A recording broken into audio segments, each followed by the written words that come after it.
நெடுவாசலில் hydro carbon திட்டத்திற்கு எதிர்ப்பு தெரிவித்து புதுக்கோட்டை மாவட்டம் முழுவதும் இன்று முழு கடையடைப்பு போராட்டம் நடைபெற்று வருகிறது. அது குறித்த தகவல்களை செய்தியாளர் சிவசக்திவேலிடம் கேட்கலாம். சிவசக்திவேல், ஹைட்ரோ கார்பன் திட்டத்துக்கு எதிரான போராட்டம் வலுத்திருக்கிற நிலையில இன்று என்னென்ன போராட்டங்கள்ல அந்த கிராம மக்கள் ஈடுபட இருக்காங்க?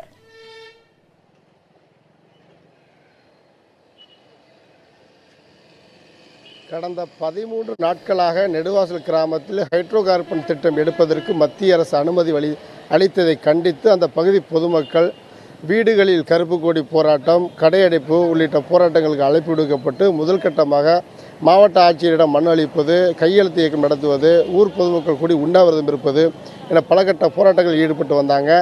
நேற்றைய தினம் புதுக்கோட்டை மாவட்டத்தில் வடகாடு, கொத்தமங்கலம் உள்ளிட்ட 70க்கும் மேற்பட்ட கிராமங்களில் அந்த பகுதி பொதுமக்கள் கருப்பு கொடி ஏந்தி தங்களுடைய எதிர்ப்புகளை பதிவு செய்து வந்தாங்க. அதற்கு அவர்கள் நடத்தி வரும் போராட்டத்துக்கு ஆதரவாக புதுக்கோட்டை மாவட்ட வர்த்தக கழகத்தின் சார்பில் ஒரு நாள் அடையாள கடையடைப்பு போராட்டத்துக்கு அழைப்பு விடுக்கப்பட்டிருந்தது. அதன்படி இன்று முழு கடையடைப்பு போராட்டம் நடைபெற்று வருகின்றது. அதனைத் தொடர்ந்து புதுக்கோட்டை நகரில் உள்ள அனைத்து கடைகளும் அடைக்கப்பட்டிருக்கின்றன.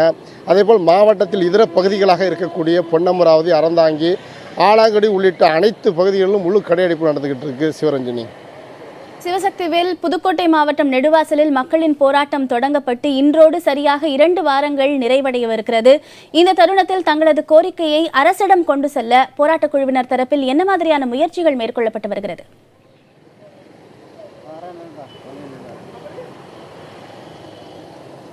கடந்த 3 தினங்களுக்கு முன்பாக மக்கள் நல்வாழ்வுத்துறை அமைச்சர் அவர்களால் ஏற்பாடு செய்யப்பட்டு தமிழக முதல்வர் எடப்பாடி பழனிசாமியை போராட்டக் குழுவின் பிரதிநிதிகளாக இருக்கக்கூடிய தட்சிணாமூர்த்தி, வேலு உள்ளிட்ட 9 பேர் இன்று காலை 10:30 மணிக்கு தலைமைச் செயலகத்தில் முதல்வரை சந்திக்க இருக்கிறாங்க. சந்தித்து அவர்கள் தங்களுடைய போராட்டம் குறித்தும் இந்த திட்டம் வந்தால் தங்களுக்கு என்ன ஆகும், என்ன மாதிரியான பாதிப்புகள் ஏற்படும் அப்படிங்கிறத விளக்குவதற்காக இந்த போராட்டக் குழுவின் பிரதிநிதிகளாக நியமிக்கப்பட்டிருக்கக்கூடிய நபர்கள் இன்று முதல்வரை சந்தித்து தங்களுடைய மனுவை தெரிவிக்க இருக்கிறாங்க. அது ஒரு புறம் என்றால், புதுக்கோட்டை நகரில் பல்வேறு இடங்களில் போராட்டங்களும் ஆர்ப்பாட்டங்களும் தொடர்ந்து நடந்த வண்ணமே இருக்கின்றது. அதன் ஒரு பகுதியாக இன்றைக்கு இந்த போராட்டத்தின் குறித்து இந்த போராட்டத்தில் பங்கேற்றிருக்கக்கூடிய விவசாயிகள் பிரதிநிதியாக இருக்கக்கூடிய தனபதியிடம் பேசுவோம்.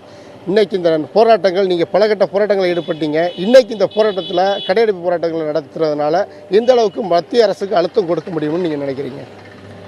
இந்த ஹைட்ரோ கார்பன் என்பது புதுக்கோட்டை மாவட்டத்தினுடைய நெடுவாசல் பகுதிக்கு தேவையற்ற ஒன்று என்று நாங்கள் முடிவெடுத்திருக்கிறோம். இதை பற்றிய தீமைகள், முழுமையான தீமைகள் இந்த மக்களுக்கு எல்லோருக்கும் தெளிவுபடுத்தி இருக்கிறோம். ஒவ்வொரு நாளும் ஒவ்வொரு இடத்திலே துண்டு பிரசுரங்களும், ஒரு வீடியோ, சினிமா போன்ற காட்சிகளும் போட்டு இந்த ஹைட்ரோ கார்பன் வந்தால் புதுக்கோட்டை மாவட்டத்தினுடைய நிலைமை என்ன ஆகும், புதுக்கோட்டைக்கு அருகாமையில் இருக்க தஞ்சை மாவட்டத்தினுடைய நிலைமை என்ன ஆகும் என்பதெல்லாம் விவசாயிகளுடைய வாழ்வாதாரம் முற்றிலுமாக பாதிக்கப்படும் என்பதை நாங்கள் தெளிவாக தெரிவித்து கொண்டு வருகிறோம். அதுக்கு பல கட்ட போராட்டங்களாக எல்லோரும், அனைத்து தமிழகத்தில் இருக்கக்கூடிய அனைத்து மக்களும் இதுக்கு ஆதரவு தெரிவிக்கிறார்கள். வர்த்தகர்கள், பாக்கி விவசாயிகள், மாணவர்கள், இளைஞர்கள், பிற தொழில் ஐடி ஃபீல்டில் இருக்கக்கூடியவர்கள், அரசு அலுவலர்கள் அவ்வளவு பேரும் எங்களுக்கு ஆதரவு இருக்கிறார்கள். அந்த அடிப்படையில் இன்று வர்த்தக சங்கத்தினுடைய ஆதரவு, எங்களுக்கு முழுமையான ஆதரவு கொடுத்திருக்கிறார்கள். இது இன்று கடையடைப்பு நடந்து கொண்டிருக்கிறது. இதுக்கு அடுத்த கட்ட போராட்டம் என்ன நடக்கும் என்பது ஒவ்வொரு நாளும் ஒவ்வொரு கிராமங்களிலிருந்து அங்கே உண்ணாவிரதம், அறவழியிலே போராட்டம் நடத்துவது என்று உண்ணாவிரத போராட்டத்தை நாங்கள் துவக்கி இருக்கிறோம். இன்று தமிழக முதலமைச்சர் எடப்பாடி பழனிசாமி அவர்களை சந்திப்பதற்காக எங்களுக்கு நேரம் கொடுத்திருக்கிறார்கள். எங்களுடைய பிரதிநிதிகள் இன்று 9 பேர் சென்னை சென்றிருக்கிறார்கள். அதற்கு தேவையான ஆவணங்களை எல்லாம் நாங்கள் கொடுத்திருக்கிறோம். இதனுடைய பாதிப்புகளை அவர்கள் எடுத்து சொல்லி எங்களுக்கு மத்திய அரசாங்கத்திற்கு மாநில முதலமைச்சர் அவர்கள் இந்த திட்டம் புதுக்கோட்டைக்கு வேண்டாம், தமிழகத்துக்கே வேண்டாம் என்று ஒரு அழுத்தம் கொடுக்க வேண்டும் என்று நாங்கள் கேட்டுக்கொள்ள இருக்கிறோம்.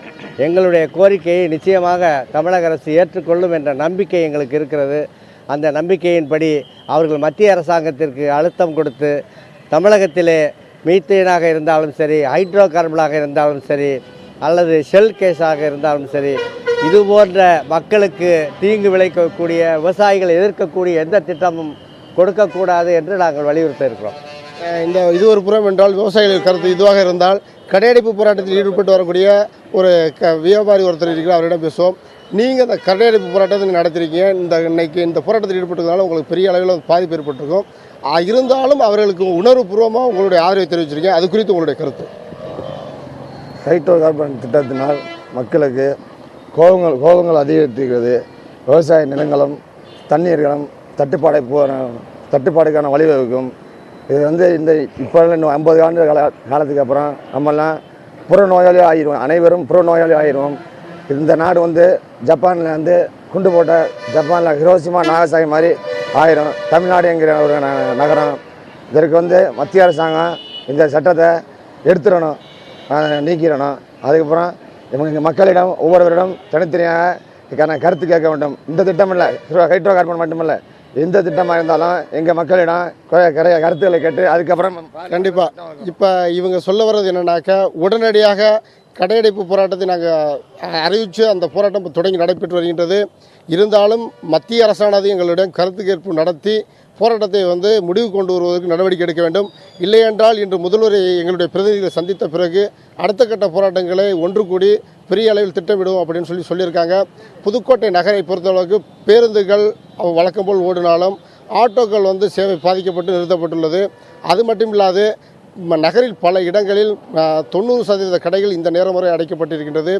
திறந்து வைக்கப்பட்டிருக்கக்கூடிய 10% கடைகளையும் அடைப்பதற்கு வர்த்தக சங்கத்தினர் அழைப்பு விடுத்திருக்காங்க. இதுதான் சிவரஞ்சனி.